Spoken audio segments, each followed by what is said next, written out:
Hi all, ഇത് നമ്മുടെ Daisy ഫ്ലവേഴ്സാണ്. അതിൽ വൈറ്റ് കളർ ഷെയ്ഡാണ് വന്നിരിക്കുന്നത്. ഇതിൽ പല കളർ ഷെയ്ഡ്സൊക്കെ ഉണ്ട്.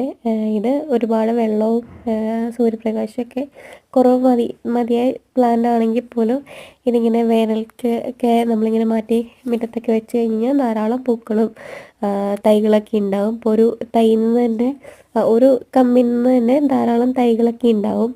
അപ്പോൾ അതിൻ്റെ വേറൊരു മുട്ട് വിരിയാറായി നിൽക്കുന്ന കേട്ടോ. ഇങ്ങനെയാണ് അതിന് വരുന്നത്. ഇതൊരു ഒരു കൂടിനകത്ത് ഒരു കമ്പ് കൊണ്ട് വെച്ചതേ ഉള്ളൂ. അത് വെച്ചതിന് ശേഷം അതിനകത്ത് വന്നിരിക്കുന്ന തൈകളാണ്. പെട്ടെന്ന് തൈകൾ വളരാനായിട്ട് എളുപ്പമുള്ളൊരു പ്ലാന്റ് ആട്ടോ ഇത്.